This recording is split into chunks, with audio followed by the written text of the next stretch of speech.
I got so much motherfucking design on right now. Break it down, bring it back, make it clap. I got 3 old thoughts, new guap, where that thing. Bitches on my line, and you know they come strapped. Hold up, what it not, 45, scope it cash like, whoa. How you fucking with these hoes up? Clearly I don't see myself upon that list, but she said, where'd you wanna go? How much you wanna risk? I'm not looking for somebody with some.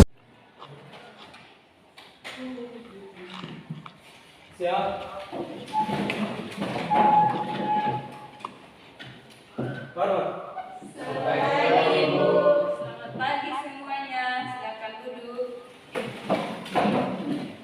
Oke, baik. Selamat pagi anak-anak. Baik. Apa kabar hari ini? Baik. Ya, baik. Sebelum kita mulai kelas kita hari ini, Ibu minta kesediaan Supri bahwa kita di dalam doa.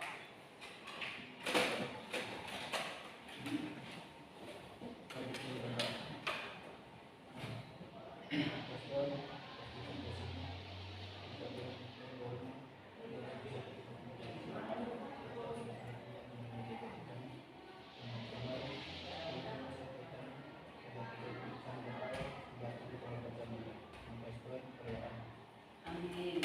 Baik, terima kasih. Supri, apakah hari ini semuanya hadir? Semuanya lengkap? Nah, baik, terima kasih. Tidak ada yang sakit ya? Ya. Baik, kita akan memulai pelajaran kita hari ini. Sebelum Ibu menyampaikan materi selanjutnya, Ibu mau tanya dulu. Masih ada yang ingat materi kemarin? Kemarin kita belajar tentang apa? Teks laporan hasil observasi. Kita belajar tentang apanya? Struktur dan kaidah kebahasaan. Iya, baik. Jadi hari ini kita juga masih belajar tentang teks laporan hasil observasi. Tetapi kali ini yang kita belajar adalah langkah-langkah menyusun teks laporan hasil observasi dan kerangka teks laporan hasil observasi. Setelah itu kita kembangkan kerangkanya menjadi satu teks yang utuh. Baik, coba anak-anak perhatikan poin-poin yang Ibu tayangkan di sini.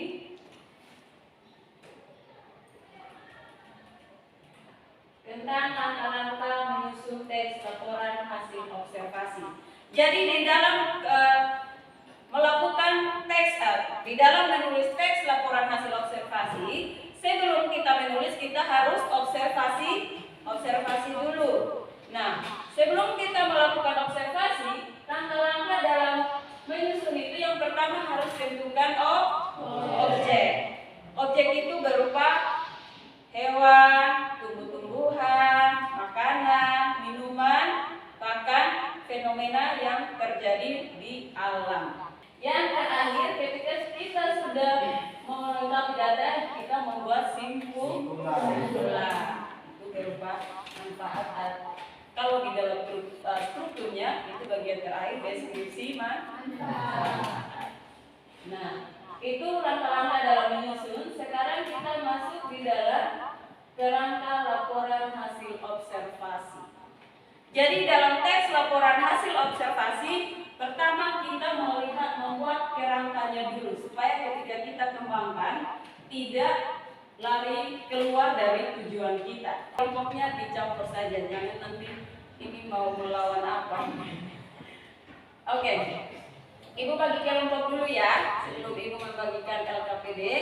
Kelompok yang pertama dipimpin oleh Vicky, ada Livin dan Angelia. Oke, Ibu bagikan LKPD-nya.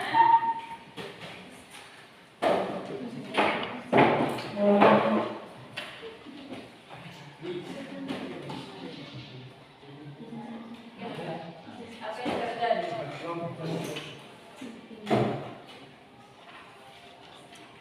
Ini kelompoknya 30-nya data boleh masuk di Ibu.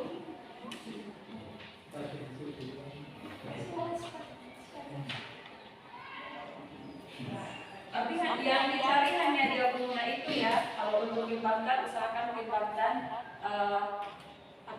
teksnya itu dengan bahasa sendiri. Ditulis dulu di kertas yang lain. Setelah sudah mau itu fix seperti itu baru disalin di. Ini nanti tulis nama kelompoknya di sini, kerjasannya di sini. Ayo semangat untuk kelompok 1.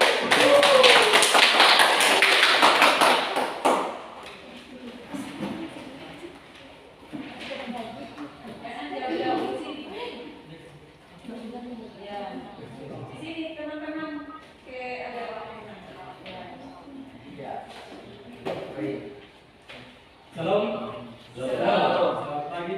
Baik, terima kasih atas waktu dan kesempatan yang diberikan kepada kami kelompok 1 untuk mempresentasikan hasil laporan hasil observasi kami. Waktu dan kesempatan saya berikan kepada kami. Definisi dari Kamboja adalah Kamboja merupakan tanaman hias jenis plumeria.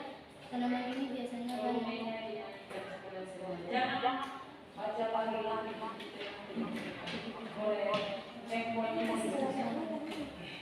Definisi dari tanaman Kamboja adalah Kamboja merupakan tanaman hias jenis plumeria.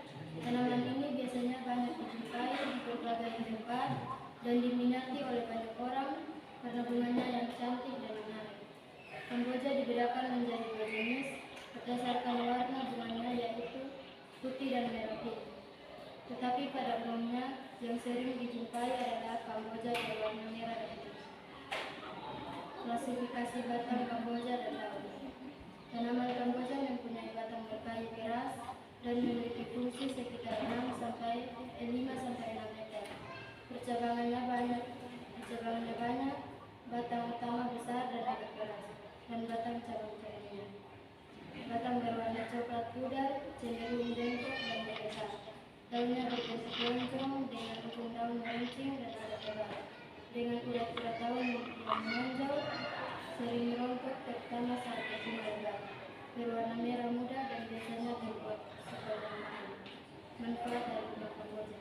Kamboja selain sebagai tanaman hias juga memiliki beberapa manfaat, diantaranya sebagai penembak upacara keagamaan, serta bunga dan mentahnya dimanfaatkan untuk mengatasi masalah kecantikan dan kesehatan. Sekian presentasi dari kami. Salam sejahtera. Berikan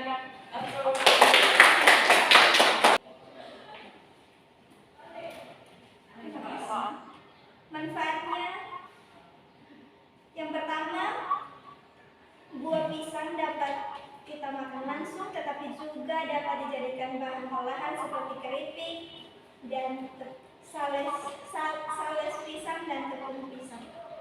Yang kedua, daun yang masih mengulung tetapi dijadikan obat, dan daun yang sudah tua dapat membungkus makanan. Yang ketiga, batang. Ketika ditebang akan mengeluarkan getah. Getah itu dapat dijadikan obat diare, obat santri, dan saluran kencing. Yang keempat, bunga yang berwarna ungu dapat dijadikan sebagai olahan sayur. Terima kasih. Terima kasih. Berikan aplaus untuk kelompok 2. Kelompok 3 tidak mau berikan aplaus. Ya sudah. Terima kasih kelompok 2. Sekarang kelompok yang terakhir, kelompok 3. Ayo. Semangat.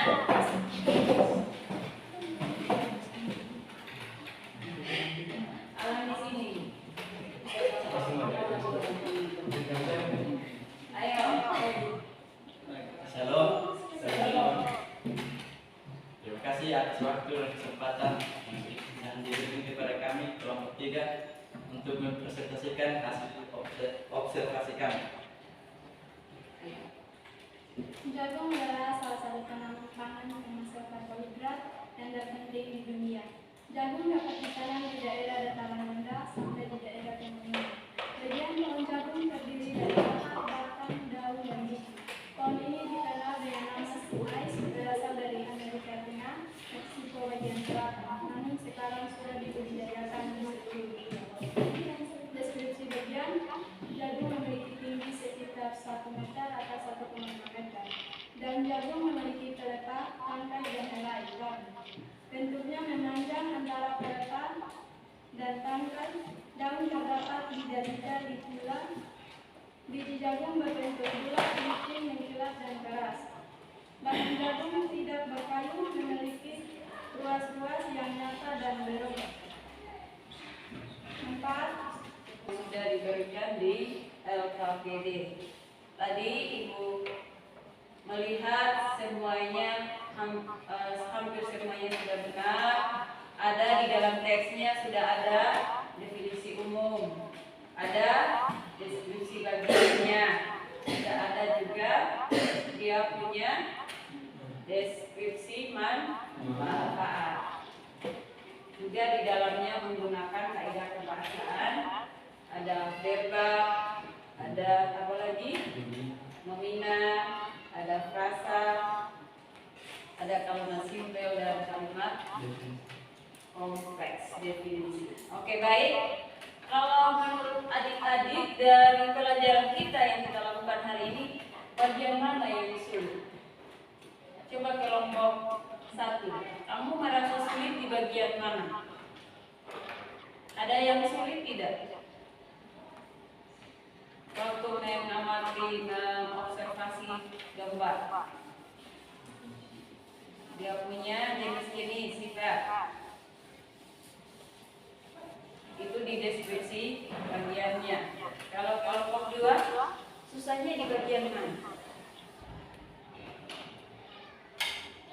Di istilah jenis-jenisnya juga, nama-nama di umumnya. Kalau kelompok 3 disebutkan di mana? Definisi. Bingung mau definisi itu ini nanti definisi umumnya mau mulai dari mana gitu ya? Iya. Kalau manfaatnya, iya. Jadi yang kamu lihat amati ini, kalau pisang semua sudah pernah lihat pisang.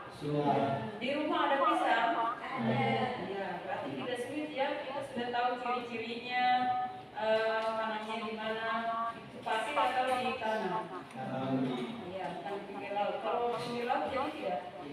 Tidak. Orang pinggir laut ada yang di sini hidup di pinggir laut, di pinggir pantai maksud saya. Di pinggir pantai ada.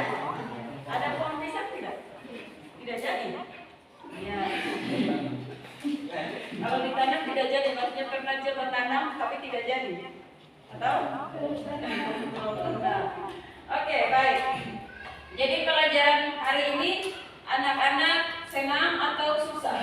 Senang. Kenapa senang? Karena bisa melakukan observasi. Ya, baik. Jadi hari ini kita belajar tentang apa tadi? Tentang langkah-langkah menyusun teks observasi. Apa saja langkah-langkahnya tadi? Yang pertama, Definisi. tentukan objek. Belum ada objek sudah definisi. Setelah tentukan objek, lakukan observasi. Yang berikut setelah observasi, ya menyusun, ya mendeskripsikan khusus sesuai aspek. Dan yang terakhir adalah menyimpulkan. Kalau di dalam menulis juga kita tidak lupa harus sesuai dengan struktur dan kaidah. Baik, jadi pelajaran kita untuk hari ini, pertemuan kita untuk hari ini sampai di sini. Nanti minggu depan kita masuk ke materi yang baru tentang debat. Di rumah suka debat? Suka. Debat dengan siapa? Debat dengan bertengkar beda. Jangan kamu bertengkar bilang debat. Mau kasih dengan otak.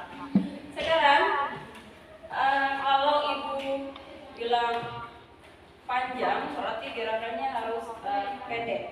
Kalau ibu bilang pendek, berarti panjang. Jadi ular itu panjang atau pendek? Panjang. Kita di dalam doa. Oke, silakan next. Terima kasih karena atas invitasinya sungguh menguntungkan Tuhan yang bekerja dengan baik. Saya akan Tukar kami menghadap pengalaman di dalam Yesus kembali dengan